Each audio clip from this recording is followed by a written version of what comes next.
All right. Thank you, everybody, for attending our January annual meeting for the Shaker Historical Society. One thing that I did want to mention is that we are recording this session. So just wanted to put you on notice that if you do ask any questions or anything like that, that will be saved in posterity for the rest of the world to see. Also, I wanted to let you know that this meeting always takes place in January, or as Keith Arian says, the week before the Super Bowl, always.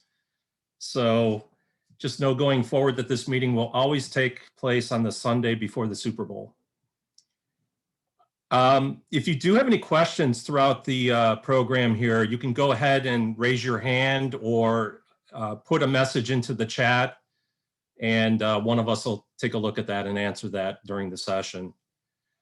Some other housekeeping things I want to talk about is that the first part of this meeting will be more of a board type meeting. We'll get through some of the business aspects.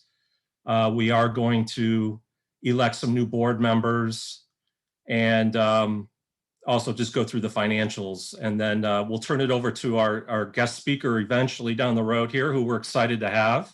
We have Kara Hamley O'Donnell, and she's going to talk about the Heights area in general, how we're the first ring suburbs of Cleveland, as well as talk about anything you want to know about Shaker or Cleveland Heights.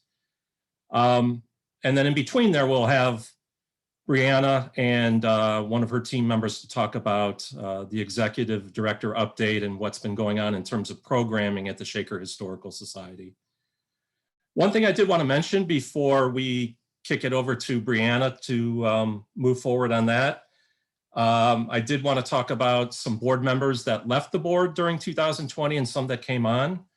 So during 2020, Ken Walker, our past president, stepped off the board after giving many years of service to the Shaker Historical Society. So we thank him for that and wish him well as Graydon Petznick.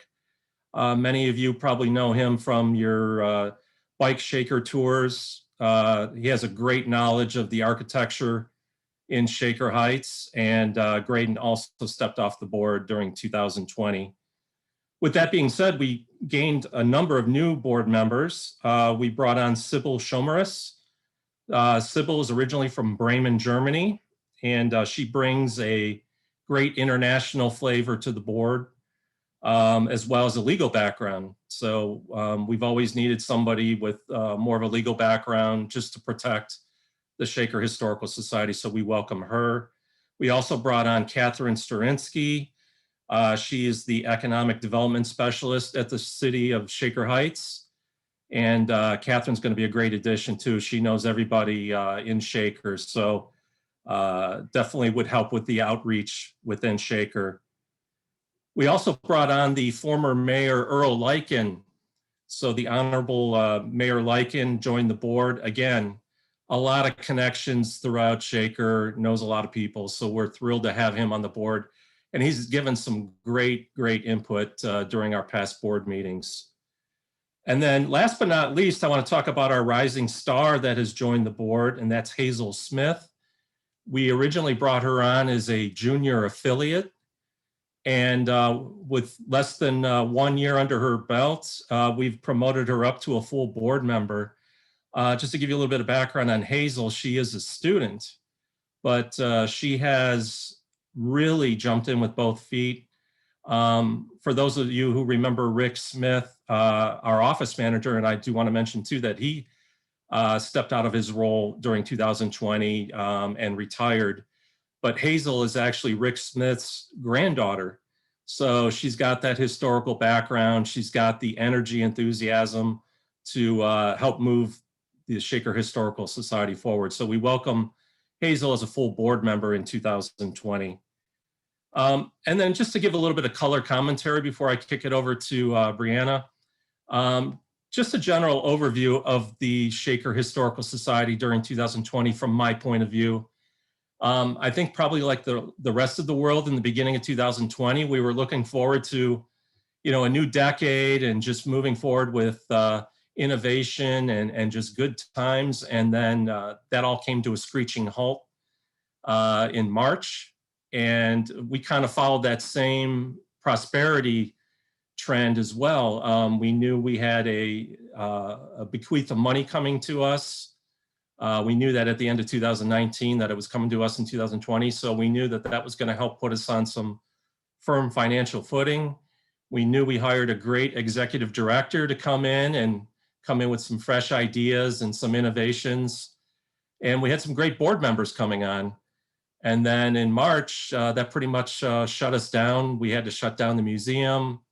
We had a lot of momentum going in, but then we used that to regroup and kind of take a pause and step back and say, knowing that we have money coming in, knowing that we've got a new director and we've got some new vision, what do we need and what resources can we bring? So we were able to update our computer systems, update some credit card payment systems that we have. We brought on another full-time employee. And so we were able to just sit back and plan. We actually had some strategic planning sessions during 2020, thanks to one of our board members who was fortunate enough or grateful enough to give that to us pro bono. And so then we just used the closure to get updated, step back. I know Brianna will tell us more about what she's done during the year. And I guess what I want to say is that we are on an upward momentum. Even though over the years, I know the Shaker Historical Society's kind of run by the seat of its pants a little bit, on a shoestring budget. This year, I just think we've got some great momentum. We have some financial backing to help us do what we want to do. And we have an executive director that's going to take us into the next decade here.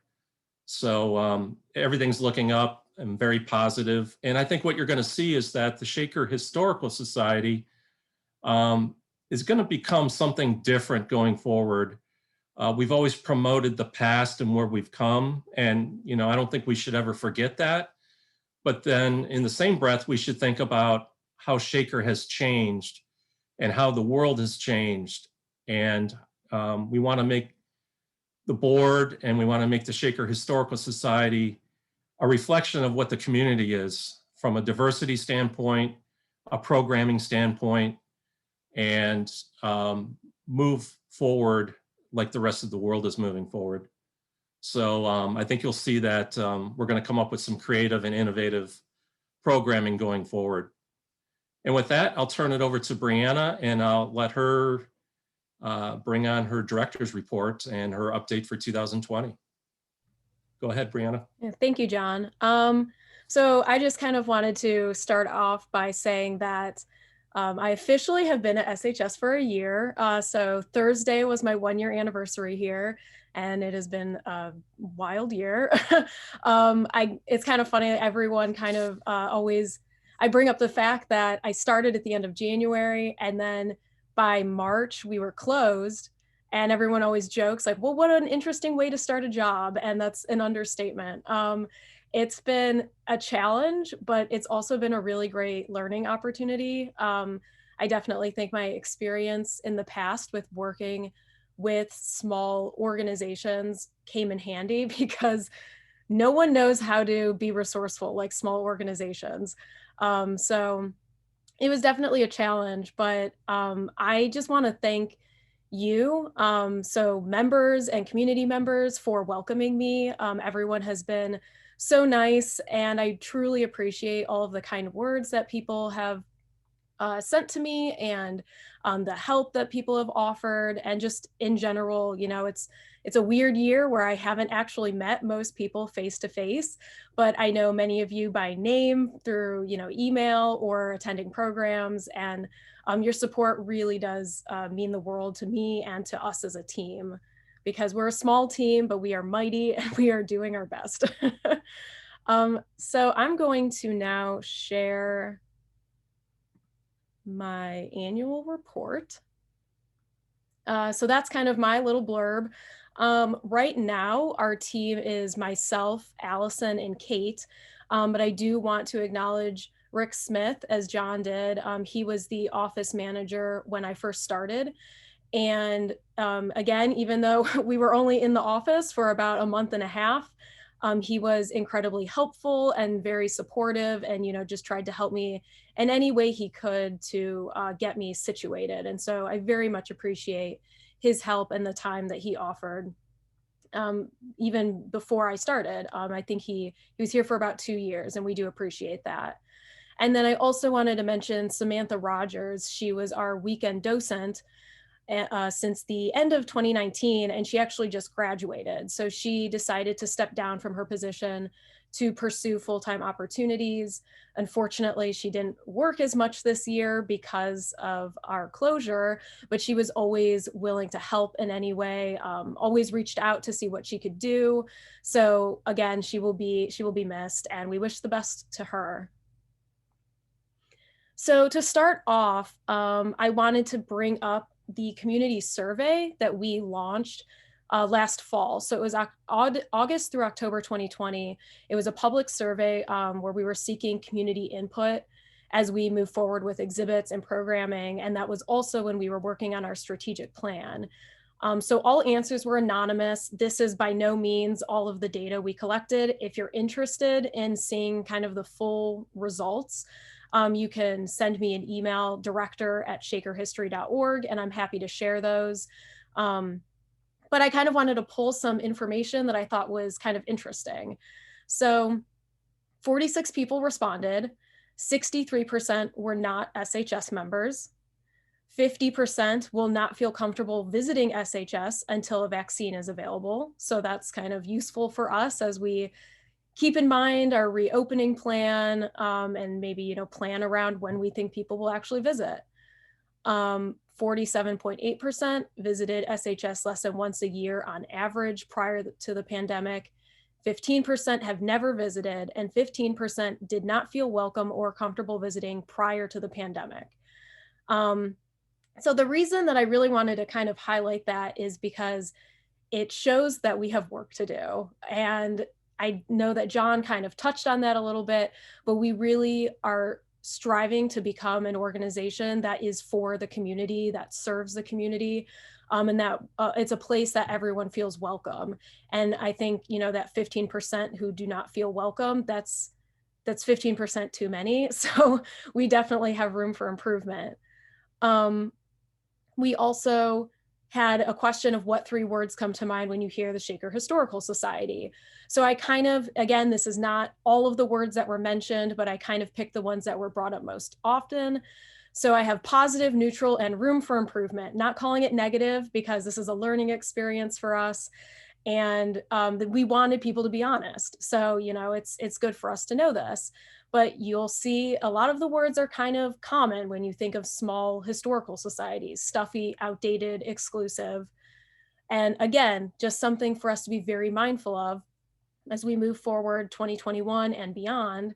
How can we be more community oriented and make people feel more welcome at our museum and just with SHS as an institution?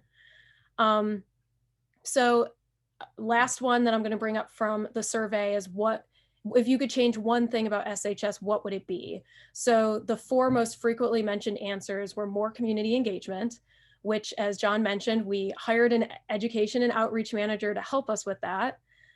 Increased accessibility, both in public hours and digital resources, free admission, and then this one I think is interesting: stop competing with the library's local history collection. That was actually brought up multiple times.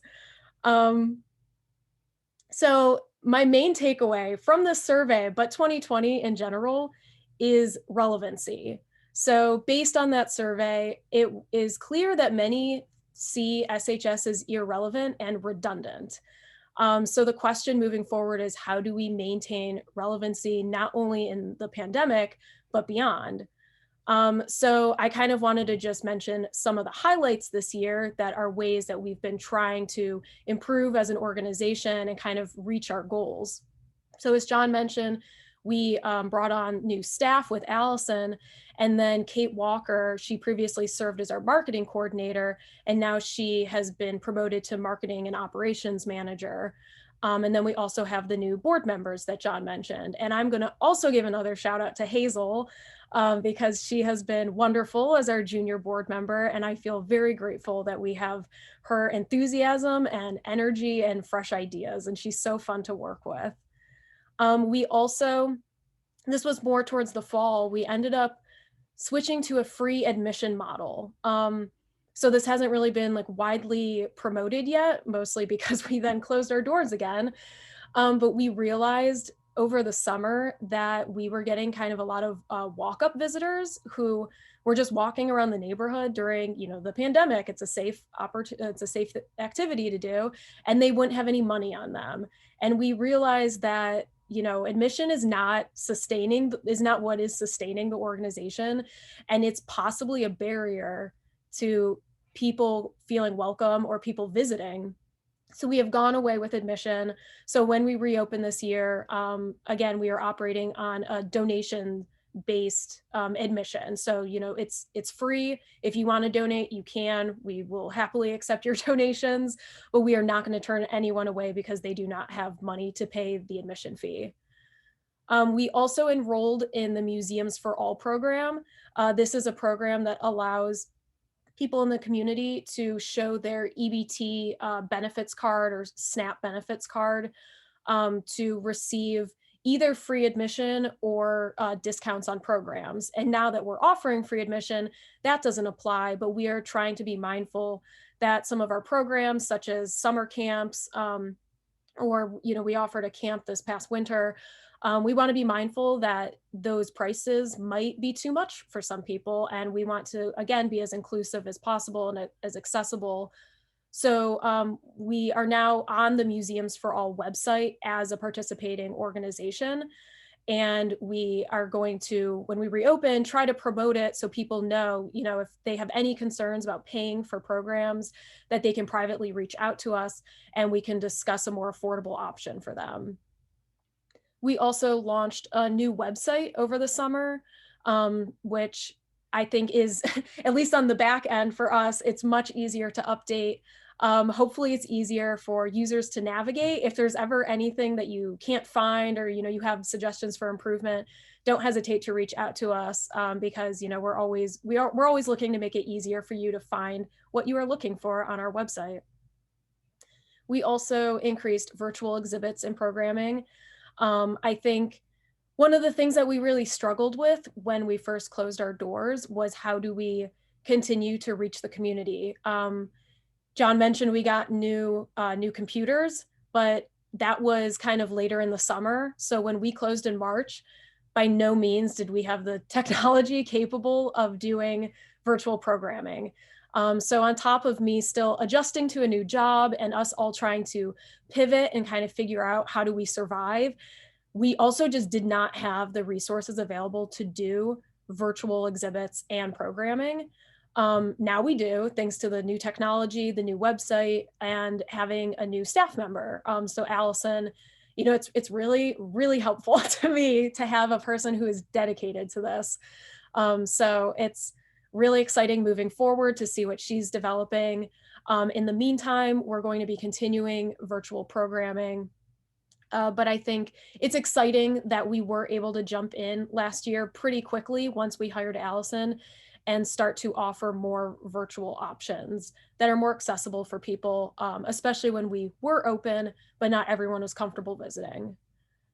Allison will touch a little bit more on this, but we increased a lot of community collaborations. I love collaborating, so this was really exciting for me to bounce ideas off of other leaders in the community and just kind of share missions and work to reach people in unique ways.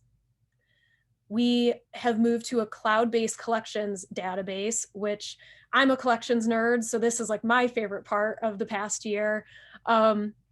This will allow us to easily add items to our catalog and share them with the public. So the database currently isn't public, but we are hoping to make it public this spring once some more objects are added, and we add some more details and everything. But that is a project that Hazel Smith has been working on. So again, shout out to her. If you haven't picked up on it, she's just like a powerhouse.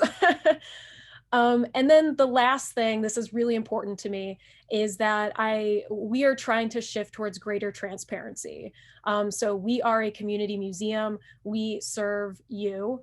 And so I want you to feel like you know what is going on with our organization. You feel comfortable asking us questions, and just overall that nothing's hidden. You know what the health of our organization is. You know what our struggles are. I just believe in transparency. And so it's an ongoing thing, but that is something that I'm happy we are working towards, and that it will continue to progress. And I'm not going to jump into all of these goals, but one of the big ones for me is I want to continue to build community trust in our new staff and board. As I mentioned, we haven't really been able to meet people. So having any kind of virtual program is really great for us to just kind of get some like face-to-face time. People can recognize our face, our name. But I really want to build up that trust. I want people to feel comfortable talking to us, asking us questions, making suggestions for improvement as an organization. John also mentioned like diversifying our board and collections, exhibits, kind of all across the board. We have a very limited scope currently and historically. So I think we need to better represent the community that we are claiming to serve. And that is something that is going to take longer than just a year, but it is something we are working towards. And I'm going to kind of skip the rest of those. You can read them, on your own time. Again, if you have any questions about anything in specific, my email address is director@shakerhistory.org. And so for collections and exhibitions, I did want to bring up, because this is kind of again, I'm a collections person. So like my big thing with the organization is that our collections kind of need help. They need work. And I do want to stress though, that this is not unusual. Almost every small historical society or museum in general faces these challenges. And I think right now we're in a good position that we recognize the challenges. We have qualified people working on them, because Megan Hayes has also been volunteering her time, and I'm very appreciative of that. We both have MLISs, so go library science. But we're ready for this task. Again, it takes time, but the better handle we have on our collections, the better we can plan programming and exhibits and figure out what is missing, how to increase diversity in our collections and the stories that we tell. It kind of all hinges on getting a good handle on what we currently have. So that is kind of our big project moving forward. We've had 4 exhibits this year. Unfortunately, our current one, Shaker's Attic, opened, I think it was maybe 3 or 4 days before we reclosed. So it was not on view very long. There are digital versions of 3 of the exhibits. So the ones that are underlined, those are links that will take you to the digital exhibit. But Shaker's Attic, we are planning on keeping up probably through the end of May. So no guarantees, but we're trying to be mindful of when we might possibly open, and then kind of adding some extra time to that so people can see it in person, because there are some very cool things that looking at it on a screen just does not do it justice. And that was also curated by Hazel Smith. And so we also want to celebrate her hard work that went into that.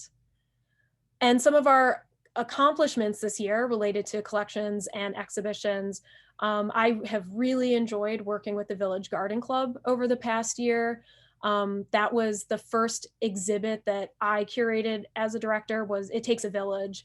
And they're just such a wonderful group of women to work with and have such a rich history that it has just been really fun. And I know Allison can attest to that too. We just love talking with them. So that was really fun. There's some kind of statistics. I'm just going to kind of gloss over those.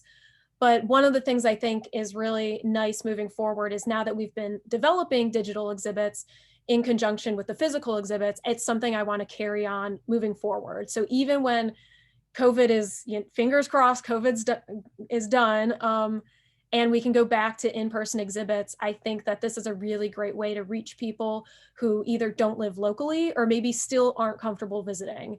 And so I kind of have a new policy that we will do digital exhibits for every physical exhibit that we do. And the last thing is, again, I mentioned we have a new collections management program, but it's called Catalog It. So if you're curious at all, you can look into that.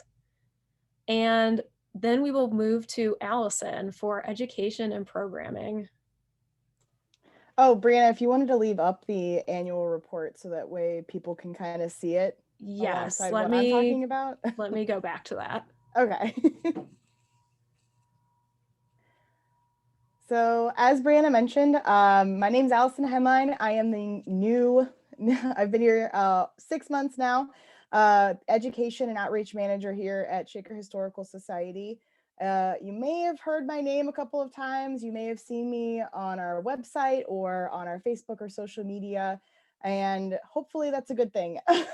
I know that it's a weird time. As Brianna mentioned, I started in the middle of a pandemic, so it was definitely a difficult thing for me to pivot all of my ideas and plans for programming to a more virtual or even a hybrid sort of way of doing things. And as with everything else that Brianna and John mentioned, there was a lot of technological changes. There was a lot of, global changes that have happened. And I think that, we tried our best with getting the ball rolling and pivoting to a different sort of style of doing things. So one of the things that I'm most excited about, and I don't really want to take a lot of the time away from our fabulous guest speaker, Kara, who we've also been working alongside and is just a delight to work with. I just kind of wanted to hit on a couple of things that I kind of started and programming that was really successful in 2020 and changes that we're probably going to make moving forward into 2021 and beyond. So obviously before I started, February 2nd, we had the Importance of the African American Vote by Dr. Ronnie Dunn. I was not here for that programming, but I would assume that it was equally as successful as one that was put on. And then in July, we had our virtual Shaker Dig. So this was my first time working with Rosemary and Beth. They are fabulous educators here in Shaker Heights, and they've been doing Shaker Dig for 6 years. Last year was their 6th year. This year will be their 7th. And they did a fabulous job pivoting all of their in-person activities to a hybrid and virtual edition summer camp. We're looking forward to working with them again this summer, and we've just kind of put it in the books that we're going to be doing another Shaker Dig this summer. So keep an eye out for that if you're interested. That was a widely popular program, and you might see all of our little campers on some SHS advertising as well. And then after that, of course, we had Bike Shaker, which again was another huge success. Although it was kind of a bummer this year because of the pandemic, we didn't have as many bike rentals as we were hoping. We do rent out bikes to the community, and we're hoping to kind of reinvigorate that program in the new year and have some more bike rentals for this year's Bike Shaker. So stay tuned for that. But that was also a really awesome program that was put on, again, not by me. That was something that was already in place. I believe that the Smith family had a lot to do with that, as well as Graydon. I hear a lot of great things about both of those people and families. So again, I cannot thank them enough for the ease of access I have to just come into this and have such amazing programs already in place. And then obviously September was a very busy month because in August we were transitioning all of our technology and figuring out little technological kinks and things of that nature. So September was kind of where we hit the ground running. We had a lot of virtual talks and virtual tours. We showed Samantha Bias, our artist Samantha Bias, we showed her work in our gallery, and it was a great success. We had a hybrid opening where we had a virtual opening and an in-person opening, and that was awesome. Again, working with the Village Garden Club, as Brianna said, we love those ladies so much. They were just amazing people to work with, so inspirational, and the stories that they have and the way that they tell them is just truly awe-inspiring. We also did a couple of virtual tours. One in particular was for We Thrive Together Ohio, which is for a group of young adults, and adult patients and students who struggle with mental disability. We did a virtual tour for that group and had over 40 people view that live on Zoom, which was quite interesting. And it was my first ever tour giving, my first ever tour that I gave at Shaker Historical Society was me carrying around my laptop. So it was a very interesting experience, to say the least. And then, of course, I cannot not mention our collaboration with Shaker Makits and Julie Kaufman, if you know that name. Her husband is the principal at the high school, and she is a fantastic tour de force. She gets everything done. If I need something done with Shaker Makits or the Shaker Makers in general, she's the girl I go to. That collaboration was amazing. We did a pilot program in September and October, and we offered free make-its to a select group of people in the community and did small meetups, socially distanced, with children from the community, and it was very well received. We actually ended up selling our first make-it in December before we decided to kind of put that on hold because the museum had to close. But keep an eye out for that in the new year as well.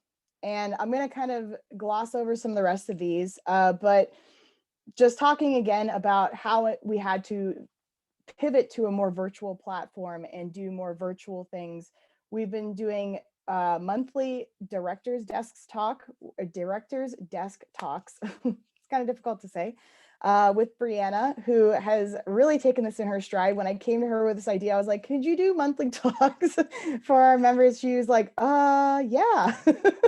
So she has really done really well with that. Anything I throw at her, she's been very supportive of.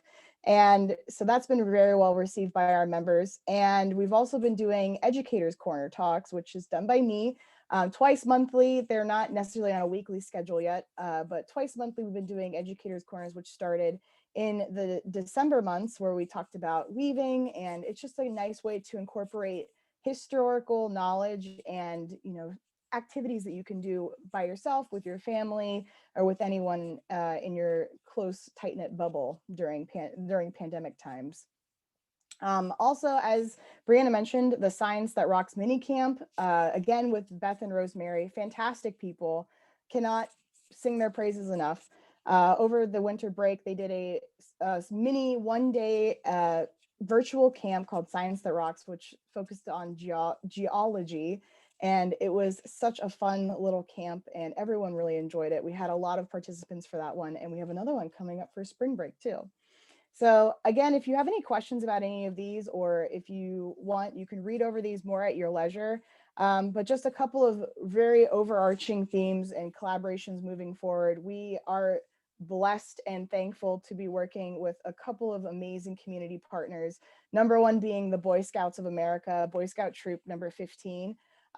We thank them for their continued support and all that they do for the Shaker Historical Society and our grounds. The maintenance revolving around our grounds maintenance with their troop, and how they were able to clean up our garden beds was just amazing.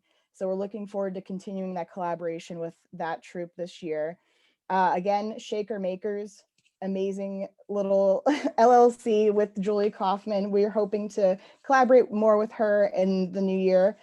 Story Form, which I don't see on here, but we are going to be collaborating with them. We did last year as well. They ended up taking over more of our raised beds that weren't rented out to the community. So we really thank them for having a presence and using our grounds to help their community as well. And we're forging a relationship that way. And again, with AmeriCorps and the Ohio History Service Corps, excuse me, we've been collaborating with them to provide workshops for people in our community that have any questions about historical preservation of maybe home artifacts or digitization. Those have been very well received. Those workshops have been live on Facebook and Instagram. And I know a lot of people are very anti-social media, and that is completely okay, but we have been recording them, and we will also be posting them on YouTube, where you can find them anywhere, anytime for the world to see. So if you have any questions or anything like that, please let me know. But I hope that you seeing my face and you hearing me and seeing me in just a small way, or even on Facebook or Instagram, like I mentioned, I just want to be approachable and accessible to the community as a resource for everyone to use. And I think that that's kind of the relevancy, going back to the relevancy that Brianna and John mentioned, is that we're hoping to do more with the community and have more programming available for everyone in the community. So with that, I yield back to Brianna and John. Okay, I just wanted to jump in and mention that Morgan from Troop 15, who is the one who really beautified our grounds and got our garden beds ready, she actually will be, she is part of the inaugural class of female Eagle Scouts. So huge congratulations to her. We very much appreciate all of the time that she gave to us last summer, and the fact that she also kept it safe and COVID appropriate was an added bonus. So congratulations to her. John, do you want me to keep this up when we talk about financial? That would be great, Brianna. Okay. Thank you. And I just wanted to say one thing about Allison as well, too. You know, we could have held off on hiring a community coordinator, you know, due to where we were in the pandemic, but we knew we had somebody special that was going to do a great job for us. And even though things were pretty much closed up when she came on board, we knew that if she could get the right pieces in place and she would be able to hit the ground running when things did eventually open up. And they did for a short time, but then shut back down again. But we know 2021 will be the year that she can spread her wings and really get out there. So please introduce yourself to Allison if she hasn't introduced herself already. And I think she's going to be a great asset to the Shaker Historical Society. Thank you. Oh, you're welcome. Just a brief overview about the financial results. Officially, I was the treasurer for Shaker Historical Society this past year. I also took on the role of interim president. So my main job was treasurer. One thing I wanted to mention before we get into just the rough estimates there, we did have a change not only in our accountants, but also in our financial auditor review group that we had in the past. So previously we had Singer Berger Press as our day-to-day accountant that would take care of our monthly close, our books close. They also did our payroll. We moved to a company called Budget Ease. It's a Shaker company headed up by Kathy Dice, if any of you know her in the community. And we look forward to working with Budget Ease going forward. We also loaded QuickBooks accounting software on our new computers that we got, and we'll be doing a great amount of that bookkeeping in-house. Kate Walker will be the one heading up that or spearheading that in-house with the help of Budget Ease to close out our books every month. We also hired White Glove Payroll. They brought us to the 21st or, you know, probably even to the 22nd century. We were still having our checks cut as a check and hand delivered. And then I had to run over to the Historical Society every Thursday or Friday afternoon to sign checks. So now we have direct deposit for the staff, and so that they don't have to run to the bank or take pictures of their check. It just goes right into their bank account now. So that was a big enhancement there as well. We also moved away from Lasky Costello as our financial review firm. So every year we need to have our financials reviewed in order to continue on with our Cuyahoga Arts and Culture grant that we receive from them every year. And we moved over to Beatriz and Beatriz CPAs. Hillary Beatriz was fantastic. He was able to get our review done within about 2 weeks this year.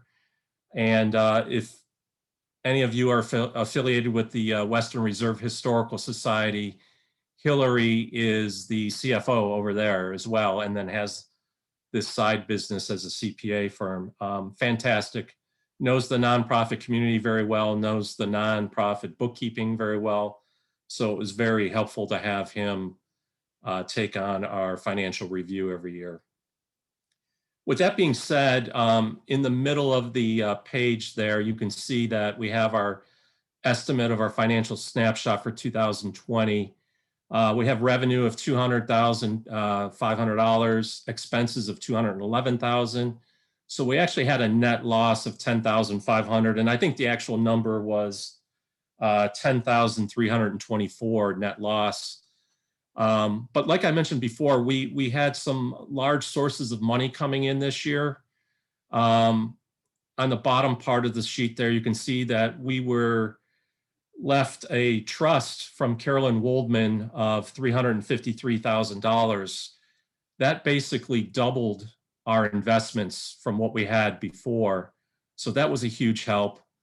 And we were able to draw on that to help cover our expenses for the year, because we did have a little bit higher expenses. You know, we had some capital expenditures to upgrade our computers, to upgrade our credit card system. We had some updates to our website. We brought on a new FTE into the museum. Just a number of things that we had a lot of upgrades. So it was much needed. And that's really not too far off pace what we've done in the past. I looked at last year's results, and we actually had a $7,000 loss before accounting for our investments last year. And then the previous year, we had a $25,000 loss. So I'm hoping for 2021 that that number flips around to a positive. I will say, though, the other thing that hurt us in 2020 is we didn't have our traditional fundraisers like we normally did. We did not have our movers and shakers, which we had planned to do virtually at one point, but then just decided not to have it and treat 2020 as kind of a regrouping year. Also, we didn't have our Gracious Gardens tour. And I think, you know, I'll leave that. I don't want to say anything or take anything away from Brianna, but, you know, there could be a very good possibility that changes going forward, and we may not have that anymore. There's just a little bit of discussion going on internally about whether or not that's going to happen. But we will continue to have our movers and shakers going forward. So overall, you know, the Carolyn Woldman Trust helped us out quite a bit. Brianna and her staff were able to apply for PPP loans. For those of you that are familiar with that, we were able to use that for our payroll costs. We also applied for a grant through the, I think it's the Ohio Humanities grant that we were able to capture. And then our traditional membership dues, those seem to still come in like normal. Our annual drive money came in. So, you know, we did okay for a year that was a pandemic year. And I think 2021, we'll be able to see some normal programming, hopefully for the second half of the year. I think that's about it for what I have on the financial results. The next part of the program here, the next business part, if nobody has any questions, is we do want to elect new board members for the coming year. One thing I wanted to mention is that I am stepping off the board. So I will be leaving my president role as well as my treasurer role. So we'll have some new faces coming in. And I wanted to give a brief update on each person that is running for those positions. And then we'll have a vote after I give a brief update on each of the people. Running for president is Keith Arian, who's been a longtime board member here at the Shaker Historical Society, and he is a past president of the board. Just a little bit of background on Keith. He's been a resident of Shaker of over 30 years. He's got 2 children that graduated from Shaker High School, and he's hosted a number of foreign exchange students through the schools. He's actually been a former secretary of the board as well. And then when he did have his children in the schools at school age, he was also the president of the Shaker Youth Hockey Association. And he is currently the timekeeper at the high school games, which I did not know. So then Keith also owns Keith Arian Construction, Inc., if anybody has ever used Keith's services there. So that's a little bit about Keith. Keith will be running for president. We also have Mireille Cayus. Mireille is personally known to me. I guess I had a lot to do with bringing her onto the board. She's been on the board now for 1.5 years, and she's led our team through the strategic planning. I had mentioned earlier on in this Zoom meeting that her business, Cask Consulting and Coaching, say that a number of times, helps nonprofits with their strategic planning, where they're going as an organization, and coming up with a 3 to 5 year plan. And Mireille's group did that pro bono for us, so that was very helpful to do that. And we learned a lot. I know we learned a lot about each other, as well as where we want to go with the Shaker Historical Society going forward. She's got 16 years of experience in the nonprofit world. She does have 2 boys in the Shaker school system, 2 great boys. And she just wants to see this organization thrive and grow. So Mireille will be rerunning again for a vice president position here on the board. The next position is for secretary of the board, and that's Levita Ewing. She's currently the secretary, and again, another person who's lived in Shaker for over 30 years. And she has 3 children that graduated from Shaker High School. She's an essential worker working as a nurse at St. Vincent Charity Medical Center.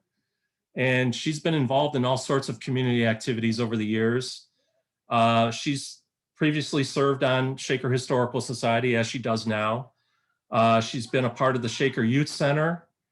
And presently she's a board member of the Northeast Ohio Inter-Museum Council, the Northeast Ohio Association of Occupational Health Nurses, and the Association of African American Cultural Gardens. So we welcome Levita back to running again for secretary. And then a newcomer here, most recently just joined our board in 2020, Sybil Schomeris. Sybil will be running for the treasurer position. She's originally from Bremen, Germany. So again, as I talked about bringing diversity to our board and going forward, the thing about Sybil is that she's got her law degree. She's got a master's degree. She moved to Shaker Heights with her husband and 2 sons in 2008. So she's been here probably a little bit over 12 years. She's also involved with Policy Matters Ohio, a nonprofit policy research institute.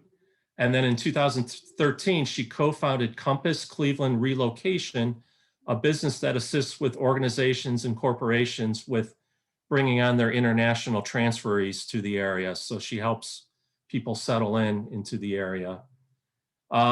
She's also an active part of the international community in Cleveland area. She heads up the International Women's Group of Cleveland, a group of women from all over the world who have relocated to the greater Cleveland area. So a very good resource for different cultures and things in the area that we can tap into. She joined the Historical Society Board in March of 2020. And she's a member of the Shaker Heights City Human Relations Task Force. So those are our candidates running. Again, you got Keith for president. You've got Mireille for vice president. You have Levita for secretary and Sybil for treasurer. I'll open it up for any comments that anybody has, including anybody who's running for those board positions, if you have any comments at all at this time. Without any comments, I guess we'll just move forward with the election process. This is my first time doing this, so this is interesting. I don't know if we actually have to have a movement to start it off, but you know, I move to elect all these people to these positions. Do I have a second motion? All right, we got seconds out there. Everybody in favor, please say aye or raise your hand, aye. Anybody in the negative? I don't think I see anything out there. So with that, I think we have our new board members. So congratulations to all the board members for either being a newly elected board member or taking on that position on the executive committee going forward. At this time, Keith, I'll open it up to you if you have anything to say. I know you're kind of you've been on the board before, you've been the president and the secretary before, so you're used to this, but yeah, go ahead, Keith. Thank you. First of all, thanks to Brianna, Allison, and Kate. You three have done a great job at the society during these unprecedented times. And thank you, John. You stepped in as interim president and treasurer at our time of need. We all appreciate the time and effort that you put into the organization to get us to this day. And congratulations to the other members of the executive board on their election. Needless to say, I'm honored to once again be elected president of the Historical Society. Though these are crazy times, I feel that the Historical Society has never been in a better position. We have a great and engaged board of trustees. Our staff's amazing. We have new community partnerships, and we're on sound financial footing. I look forward to working with my fellow executive board members, and the staff, and I'm confident that our future is bright and that we will accomplish great things together. And thank you for your confidence in me. And now I'll turn it back over to Brianna, who will introduce our guest speaker. Thank you. Thank you, Keith, and welcome. Before I introduce Kara, I did want to give another shout out to Kate because there's a lot listed in that annual report, and Kate is kind of the one behind the scenes who's like keeping us sane and keeping everything running. So I did want to give a shout out to Kate. But so our speaker is Kara Hamley O'Donnell. Kara holds a Bachelor of Environmental Design from Miami University's School of Architecture and a Master of Arts in Historic Preservation Planning from Cornell University. She is the principal planner for the city of Shaker Heights and was the historic preservation planner and city planner for the city of Cleveland Heights for 25 years. Kara lives in Cleveland Heights and enjoys spending her time on neighborhood walks, hiking in Greater Cleveland's vast park system, practicing yoga, and studying maps of any kind. And on a personal note, Allison and I have been working with Kara on a project, and it has just been really refreshing and fun. And so I'm really excited that she has joined Shaker Heights side of the government. So we have this opportunity. So without further ado, I will hand it over to Kara. Thank you so much, Brianna. And I guess I can add to Brianna and Allison. I guess we're the trifecta of people who've started new jobs during a pandemic. So I started my job here in Shaker in March of 2020. So as you might imagine, it was right at the beginning of it. So I am happy to be what I consider to be among my people when I am giving a presentation like this. I have a deep love of history and architecture and communities that have such great assets of architecture and history. And I love a good plaque. My family has a habit of taking covert photos of me reading plaques and sending them to the group chat to show their love of me, I'm sure. I think they all like to tease me a little bit about it too. And these are just a few from the last 6 months since my travels involve places that are pretty much in Greater Cleveland or not too far. Sorry, I'm trying to, okay. So it's not moving. Hold on, guys. Wait, am I sharing? Actually, I just realized I'm not sharing my screen. That would help. Sorry about that. Now you can see my screen, right? Yes, okay, great. Sorry about that. There we go. There's me looking at plaques around town. And I have a feeling that probably people on this car, the same kind of people as me who like to read these sorts of plaques around town. As as they pointed out, I have worked for 30 years in the architecture, planning, and preservation realm. As I said, I have basically been working at Shaker Heights, but unfortunately, most of the time I don't get to work inside this gorgeous building, but out of my own sunroom in Cleveland Heights. However, I've been really lucky with my colleagues to stay connected. We have daily Zoom calls, and I'm regularly on Zoom calls with sort of the extended staff. And my colleagues have been really good about reminding me of people's names because I don't get to see people in the halls or get to know them. So I am looking forward to a time when that happens.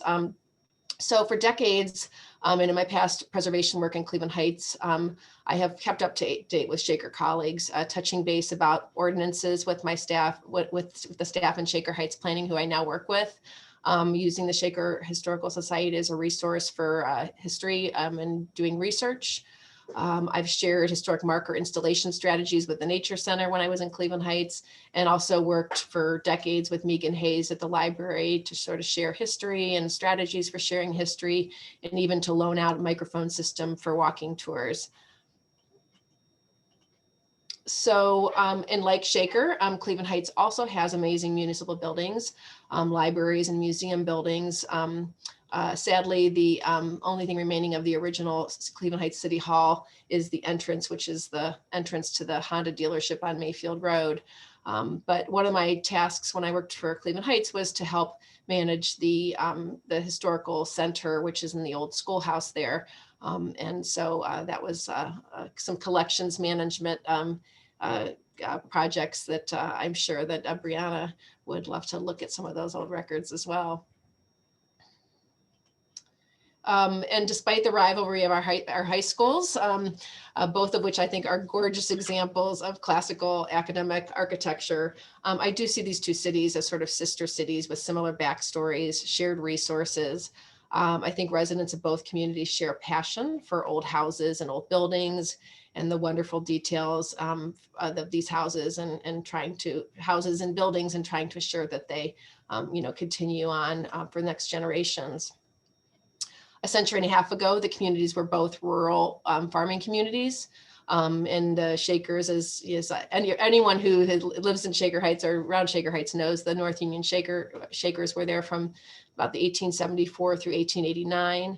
And this is also a time when that was sort of ending, when streetcars were kind of coming on the scene, and rural areas were really primed for residential development and development in general, because people were trying to escape the crowded and polluted city on which we were on the edge, sort of the first ring of.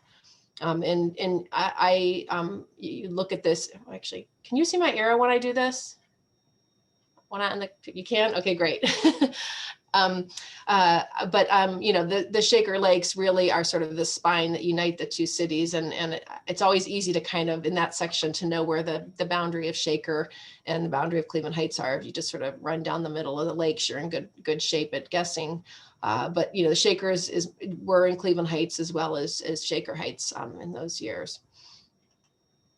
And then I think Cleveland leaders saw, the presence of the streetcar as a way that there was going to be a pending expansion, and invited a landscape architect to propose a park plan for the city. This is an 1894 plan by Ernest W. Bowditch for parks and parkways on the east side, and it stretched from Gordon Park at Lake Erie all the way down here into the Shaker Lakes. I just happen to know a ridiculous amount of information about Ernest W. Bowditch because I wrote my master's thesis on him. So I learned a lot about his archives and his architecture and his landscape architecture, and was able to see this plan in person for the first time a couple years ago. It's down at Cleveland Public Library, and it's probably a 6 or 7 foot long plan. It's pretty interesting. But land to complete that park system then was deeded by John D. Rockefeller. The most of it, as we sort of think of Rockefeller Parkway on Martin Luther King, was donated by John D. Rockefeller. Cleveland Heights Patrick Calhoun developed or donated a little bit of land around the Euclid area, around University Circle. And then the last of it was donated by the Van Swearingen brothers and the Shaker Lakes Land Company. All of that is donated to the city of Cleveland. these lands have been leased to the cities of Shaker and Cleveland Heights since 1947. So it was always interesting to me when I first started in Cleveland Heights to learn that they actually were not owned by the cities in which they are located, but by the city of Cleveland. And I always use the Shaker Lakes Parklands as my landmark when I'm looking at maps, because it's just easy to sort of locate yourself, much the way you might locate yourself to Lake Erie if you were looking at a map of Cleveland. By 1898, the land formerly occupied by the Shaker sect had been transferred to the Shaker Lakes Land Company. Oh, it looks so blurry on my screen. I hope it's not so blurry. This is the pink areas are the areas owned by the Shaker Heights Land Company. And although much of what was Shaker was rural territory, you can sort of see the large pieces of property there. But meanwhile, starting around 1892, subdivisions had started to be developed in Cleveland Heights, setting the stage for suburban expansion throughout the Shaker and Cleveland Heights area. You can see up in here, this was the Patrick Calhoun had purchased some land, and he had hired Ernest Bowditch to lay out these streets in this curved pattern. This is Coventry Road. So this is sort of the Coventry neighborhood, and this is sort of the Cedar Fairmount neighborhood. And this was the first sort of large scale, high-end envisioned subdivision of the sort of Heights area.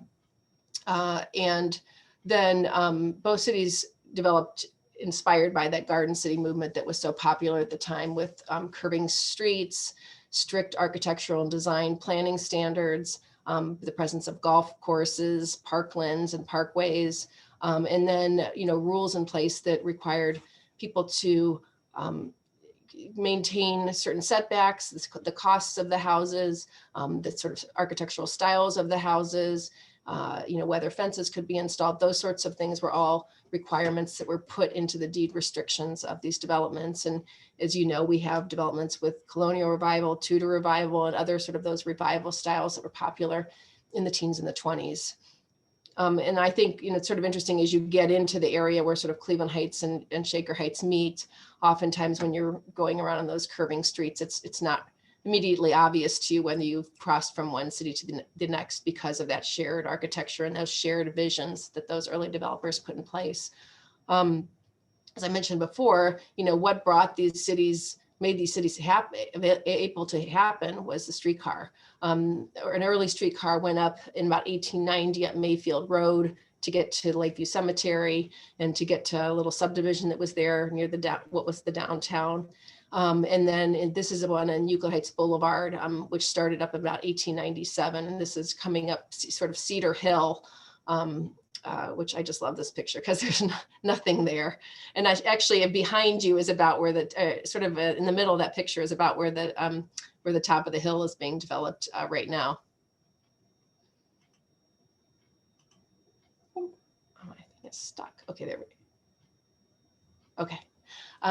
So this is sort of the importance of that, I think, in both communities can be understated. This is in the upper right, that's Fairmount Boulevard in Cleveland Heights in about the mid-19-teens. So the streetcar went up Fairmount Boulevard and obviously was the first thing they built, before they started on the houses. And as we all know, the history of Shaker is so tied into the Van Sweringen's vision of creating a streetcar suburb and still remains today. As we all know, there are no more streetcars in Cleveland Heights, even though they were on Fairmount Boulevard, Cedar Road, Mayfield Road, even on Euclid Heights Boulevard. But that sort of went out of fashion in that time. But the Van Sweringen sort of integrating that into development really, has stood the test of time, which I have found that really interesting to work with in my new position here. Both communities use that streetcar to grow and to advertise their communities and their accessibility. I think this is an interesting map. This is 1912. So here's your Shaker Lakes. And you can see any pink dot is a brick house and a yellow dot is a wood house. And you can see that there's, the lots are all laid out, but there's not too many houses that have been developed. So that's 1912. And then about a little over 20 years later, there's more houses on lots than there are vacant lots. And so And again, you can see that the importance of the quality materials that the Van Swearingen's required, in that most of these houses are made of brick. And so, you know, that is sort of a signal that the higher standard was in place there. And again, they were developed in the heyday of the sort of revival architecture in the United States. And many of them are approaching their 100th birthday. My own home turns 100 years old this year. And, you know, we all, I think, hope to have these houses and buildings in general last for another 100 years. But we have to work with purpose to make sure that that happens.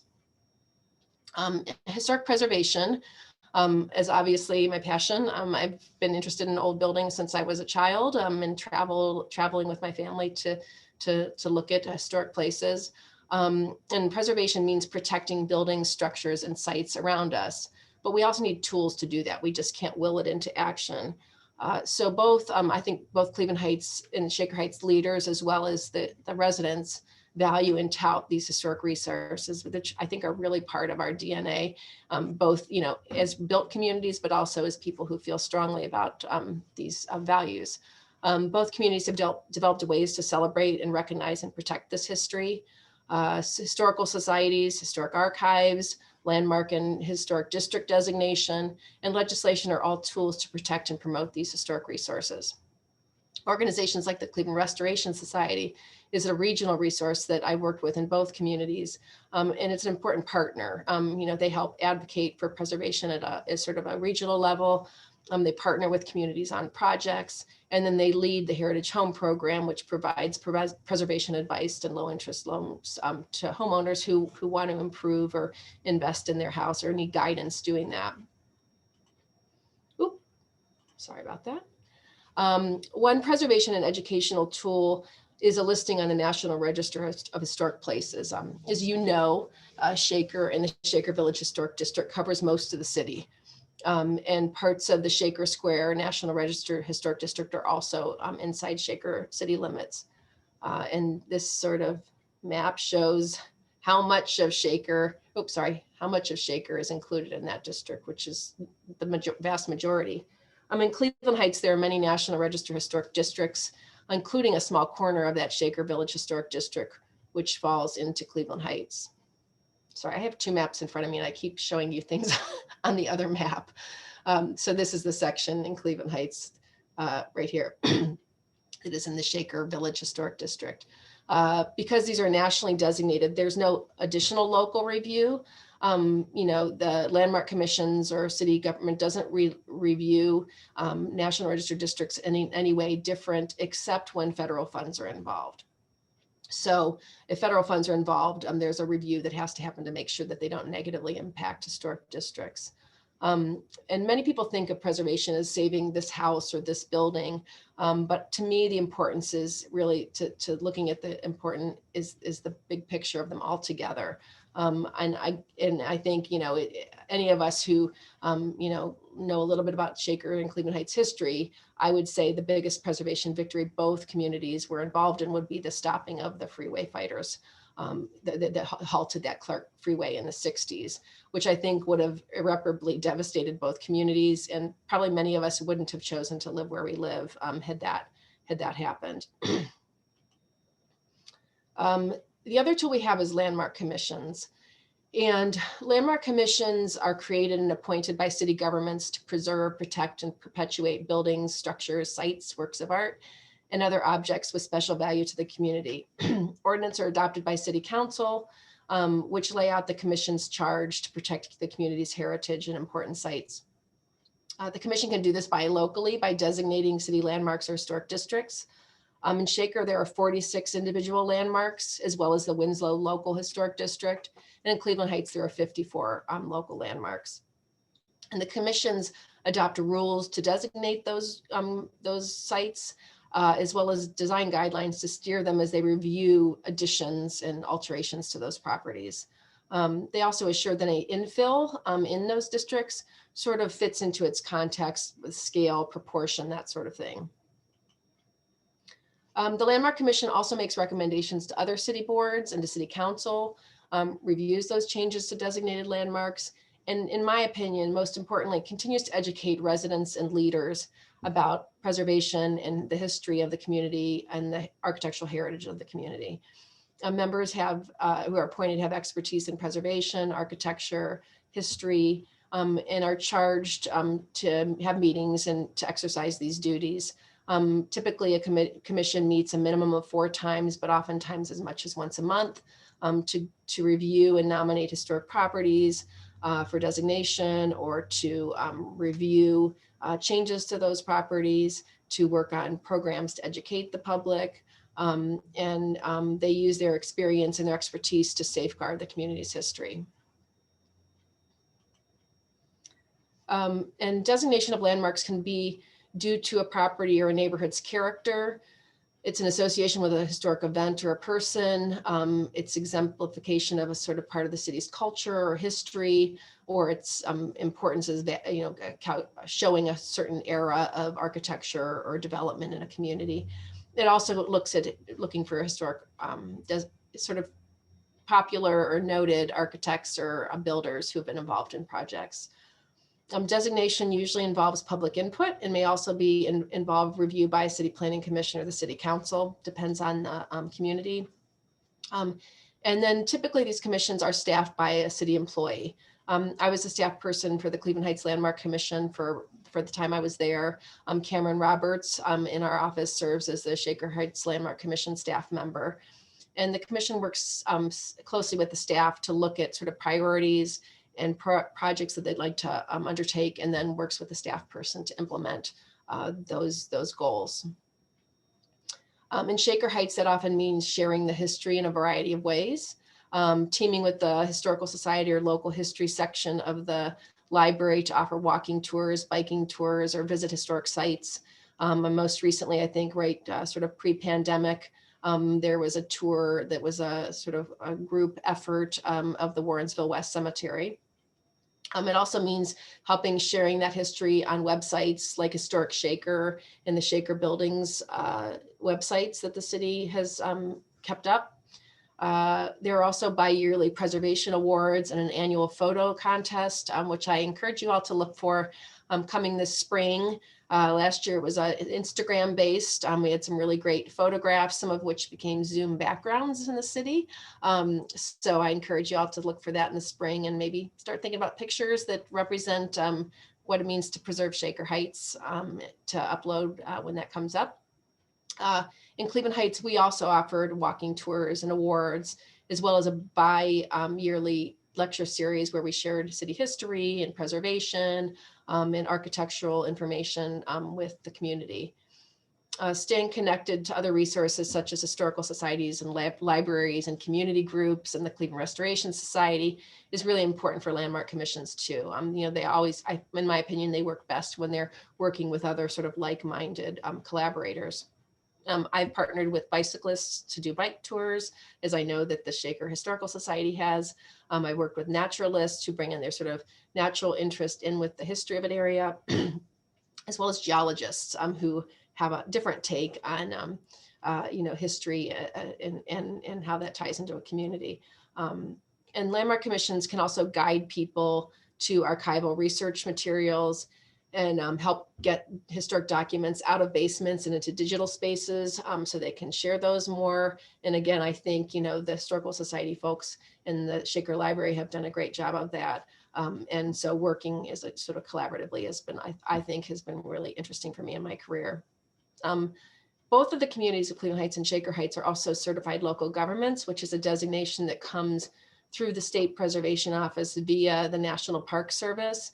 And what that is it sort of shows that this community really has a preservation focus. They have a landmark commission, they have certain goals and priorities, and then it gives that commission additional powers and makes those cities eligible for grants for preservation related projects and studies. So that sort of leads me into my, what am I excited about part of my presentation. So recently, and I think Brianna referred to this, the city has received some certified local government funds. And the first is we did receive funds to restore some of the windows in the old fire station wing of City Hall up above here.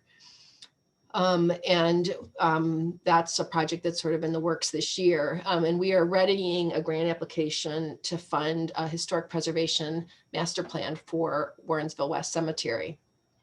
I was completely unaware that the cemetery existed as many times as I had driven up and down Lee Road after living in the Heights for 30 some years.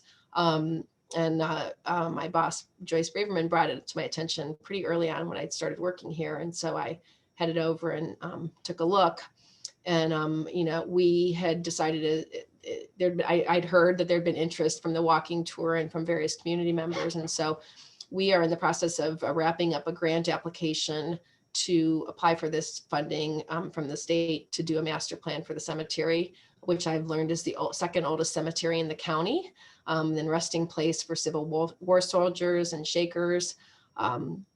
It's a big contrast to the work I did in Cleveland Heights, where I worked on several big projects in Lakeview Cemetery, which is a whole different kind of cemetery, to this sort of rural cemetery, which I find so interesting because it really feels like a cemetery you'd see out in Geauga County, and this whole city is sort of developed around it.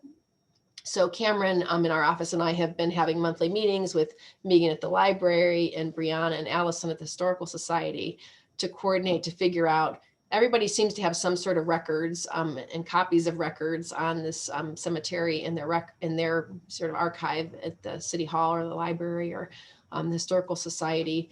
And so we've been sort of working together to sort of figure out who's got what and where and how many copies and who has copies, so that if we get this funding, we can kind of tell whoever's going to help work on this plan where the history is, and kind of point them in the right direction, make it a little more efficient. We also have in the planning department an intern who's a master's student at Ursuline in historic preservation, who also is really interested in cemeteries, in fact, doing her thesis on a cemetery. So we found sort of the perfect person to work with us on this project because of her interests. And then we expect by April to find out whether we've gotten this funding to do what we see as a community-based preservation plan, which will include lots of community input and comments as we move through that process. I'm also excited about a schematic public realm plan for the Van Aken district that we wrapped up a couple months ago. And it looks at the Van Aken district RTA station. It was an interesting process because it's the first Zoom dependent planning process I have been involved in. And we all sort of learned how to draw on our Zoom to look at drawings together and that sort of thing. And it will unify the station area with the rest of the Van Aken district, because as it is now, if you've been there, the Van Aken district feels very separate from the area around the transit stop. And so the idea is to move those two things together. It sets the stage for us to do a more detailed plan ahead of 2023 implementation. This is a very sketchy sketch of what that would look like looking northward into the Van Aken district. We're also waiting to hear on a grant we submitted for a comprehensive plan of the Lee Road corridor, including considering some lane reduction and setting improvements that might be undertaken south of Chagrin. And we are also looking at some grant application opportunities for trails within the Lower Lake area. And I have also enjoyed being involved in the Public Art Committee. That was a new thing to me. I did not have, Cleveland Heights didn't have a committee like that. So I've become the staff person for that committee, and I've gotten to work with the Shaker Arts Council in the Public Art Committee in the review of utility box artwork that is sort of scattered throughout Shaker, and that's always sort of fun to kind of cut down a street and notice one of those. I also got to work with that committee on some public artwork that was in updating them on work that was in the Van Aken district. And last this fall, we worked with a Boy Scout, Quinn McDermott, to create his own version of a World War I plaque in parts of Shaker Heights on South Park, just south of Hathaway Brown. It sort of took me full circle to decades of work I've been working on to restore some of the plaques that were in Cleveland Heights and draw attention to those plaques in Cleveland Heights and in Shaker Heights. For decades, I worked restoring and I always said replanting those small plaques. The plaques would get kicked up by a tree falling or a lawnmower. And so we work to sort of put those back into the ground. And also to add the pictures that you see on the right to sort of educate people as to what those plaques along the oak, at the base of the oak trees actually meant. And then I've worked on various plaques throughout my career, whether it be designing them, researching them, writing the text, doing maps for them, or contracting the installation. I do think that's an important way for us to sort of share a history with the sort of passersby who might not be willing to dig into it or is interested in digging into it as those of us who are really steeped in history. And I've enjoyed recently, I would say I've sort of enjoyed reading some plaques in Shaker and starting to get to know the history, which I know sort of broad brush, but not in the kind of detail that some of the people I've gotten the pleasure of meeting with do. And this, which is the staff at Historical Society and the library and at City Hall, all of whom I just have found to be really passionate, hardworking people who really care about this community. So I'm eager to learn more, and I'm learning so much from people like Brianna. And like Brianna, I am very interested and eager to meet people in person and walking tours in person and get to just talk to people in general in person. So that sort of wraps up my presentation, and I am happy to answer questions, and I sort of will defer to Brianna or Allison on how you want to handle that if there are questions. Yeah, if anyone has any questions, you're welcome to either put them in the chat, or there is a Q&A button. At least there is on my end. I don't know if there is on attendees view, but yeah, if anyone's if you have questions, feel free to ask them now. And also my email address is up there. So if there's a question that you have, you can also shoot me an email, and I'm happy to answer it. Hey, Kara. Yeah. I do have a question here. And I know this is near and dear to Brianna's heart too. When she first interviewed with us, she said, I'm surprised Shaker doesn't have more historical markers. Do you envision that we should have more in the area? There's more things to point out to people, and maybe going forward, there might even be more of a high-tech way to do that with like QRL codes or something of that nature. Yeah, I know that there's been sort of through the Cleveland Historical app prior to my being involved in Shaker, there were sort of some spots that were included in Shaker along that route, which is sort of the high-tech route of learning about a community. The Cleveland Historical app is through Cleveland State, and various communities around Cleveland have it. So if you're standing in a place, you can click on it, it'll tell you the story of that place. So what I would say about historic plaques is I think they can be expensive, and they're a lot of work. And to me, in my career, it's one of the most stressful things you can do, because you're literally writing something that's going to be cast in bronze. So the stress level of trying to get the words just right and hope that you don't get it wrong forever is stressful. I had in Cleveland Heights, I had looked into some grants to do that kind of work. And also looked at ways to do that kind of stuff that looks more expensive than it is. For example, actually I must stop my share. I didn't realize I'm still sharing. So the Cleveland Heights Historical District signs, the actual face of them is like any sign, like a street sign, like a 25-mile-an-hour sign.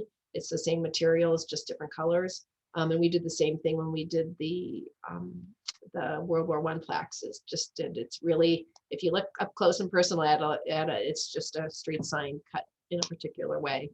And I think that the signs are helpful in many ways, but I also think that putting too many of them up it kind of create sign clutter. But highlighting those places that are the most important, I think it's a nice thing to do. I also know that it's one of the things I used to get all the time when I was in Cleveland Heights is, my house is 100 years old. Where do I get a plaque? And I would just say, like, you can go on the internet and order yourself a plaque, because those kind of things can be time consuming and expensive for a historical society, which is typically who undertakes those sort of things to do. I'd be interested to hear what Brianna or Allison think about experience with, or places they think might be interesting places to note the history of. I put you on the spot, sorry. Are you asking me now? I mean, it's funny you bring it up because we talked about the Village Garden Club. So they operate the Cherry Tree Grove at Horseshoe Lake Park, and they have approached us about kind of like the initial inquiry of how do we go about maybe applying for a plaque, because they have been around for 90 years and they were instrumental in the fight against the freeway. Like some of their club members were leaders in that movement, and they just have such a rich history. And I know that the plaque program this year is like one of their focuses is underrepresented populations, which includes women, and the garden club is all women. So we're actually having a discussion with them this week about that. The downside is that it would be really close to another plaque. So it's kind of a difficult conversation in that sense. But yeah, that's right now, that's kind of the one topic that we have on our mind, but it's because they as a group approached us about it and want to talk about it. So yeah, and I would say that through the State Preservation Office, there's I think that's what you're referring to, is the focus on underrepresented communities. They do have those grants that basically fund the whole cost of the production of the plaque, with the exception of the installation. And that's a great tool. It's always great to have those kind of things when somebody else pays for them. yeah, I know that the Pomeroy Foundation does a lot with that. Yeah, because when I was in AmeriCorps, I knew the guy who oversees the plaque program, Andy Verhoff, and he is very passionate about plaques and talked about Pomeroy Foundation all the time. Yeah, I had received one of those grants to put a plaque in Forest Hill Park in Cleveland Heights, which was John D. Rockefeller's summer home. So yeah, and I worked with Andy and the Pomeroy Foundation on that one. Yeah, and I see John Barber just mentioned that as well. Yep. So Catherine asked if you have any dream projects in Shaker that you hope to tackle someday. Oh my goodness. Well, so I've been working here for 9 months, 10 months, but I also feel a little bit disconnected just because we're all sort of working in a scattered way. But I've with Joyce Braverman has told me some of the big projects that the city's been sort of looking forward to, and I do, and these are more planning related. I'll be honest with you, I'm really excited about the Warrensville Cemetery because I think it's really interesting and it's part of my preservation passion. But I'm also excited about the bigger planning projects, which is part of the reason I found this job so intriguing, is looking at Lee Road, sort of from end to end, of how we can make it better, how we can make it safer, how we can make it more easier for pedestrians and cyclists to use that, but also look at ways to improve it for the whole community. So I mean, that's a project that's sort of hopefully coming soon. We're waiting on a grant response on that one. But I think that's something that the city council finds to be, an important process. I've just found, like, to me, the sort of end game of the way Shaker sort of starts, like, for example, looking at the Van Aken district, like that took 20 years to plan. And that sort of pecking away at something like that, and to be now sort of the new downtown for Shaker, I think is really interesting. And, I'd like to sort of look at how we can do that along Lee Road too. Clara said, because Shaker Square is in Cleveland, do you work with any historians involved in that area? I have, and I mean, I know that there's been, I know enough about the general history of Shaker Square, but I have not dealt with any historians there. I know that there was some involvement when they were looking at different ways to, reroute traffic and things like that in the square. I know that people in the planning department were here in Shaker were involved, but that was before my time. And then Hazel, or another member of the Smith family, but I bet this is Hazel, asked whether the Jacob Russell grave across from the Shaker Historical Society will be included in the grant for the cemetery, which we had not discussed. So I don't know anything about that yet. So maybe Brianna or someone can get me up to date. But for right now, and Brianna and Allison and Megan and I had sort of talked about, some burial sites that are elsewhere outside of the cemetery. But I think at this point, our focus will be on the actual cemetery. The funding that's available is probably enough to cover the cemetery. But we also did talk about whether, you know, a consultant that worked with us might give us, you know, advice on future studies that might be undertaken around burial sites in Shaker. But for now, I think with the money that's available, we want to sort of have a consultant look at sort of the, you know, figuring out where all the graves are in the current cemetery, you know, give us a strategy for replacement, repair of the gravestones that are in damaged condition, as well as looking at landscaping. The landscaping is doing some damage over there because it's overgrown and maybe not in the right place. And also hearing from the community about, you know, how this might be a better space that people might inhabit. You know, Lakeview Cemetery, very different, but is a place that people go to walk around or to, you know, to enjoy the landscape, regardless of whether they know someone who's buried there or not. And so, you know, whether that's something the community is interested in, you know, we'll learn through the process. So if we get the money, we already know the Shaker Historical Society and the library will help us sort of get the word out and get input from the various groups that are associated with those people. Well, just to give you kind of a quick overview of the Jacob Russell grave. So he was a Revolutionary War soldier, and his son was one of the founders of the North Union Shakers. And so his resting place is marked by, it's surrounded by like a tiny fence. There's a tree and a rock across. It's kind of like across from the museum, like near the intersection of South Park Boulevard and Lee. So it's in the parklands? Yeah, so technically, yeah, but it's really easy to miss. It's not like it's not taken care of, but not to the like extent that it was in the past. And so that might be a potential future project, is kind of figuring out what to do with the landscaping around that. So it's, you said South Park and Lee? Yeah. I'll look for it on my way home. Yeah.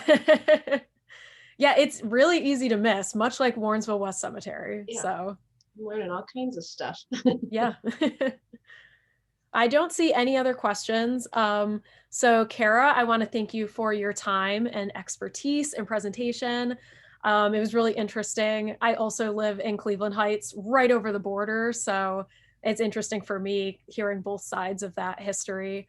And then I want to thank everyone for joining us today. And I hope you learned something new, either from Kara or from us, about the Historical Society. I don't know if John has anything he wants to add, because otherwise I think I might just end the meeting. I'm all good here. So I think we're good, Brianna. Okay, well, thank you. As John mentioned, this is being recorded, and so I will be uploading it to our YouTube page, hopefully within the week. So if there's something that you're like, oh, I forgot what they said and I really want to go back to it, you will be able to review it. So thank you everyone again, and have a great rest of your Sunday.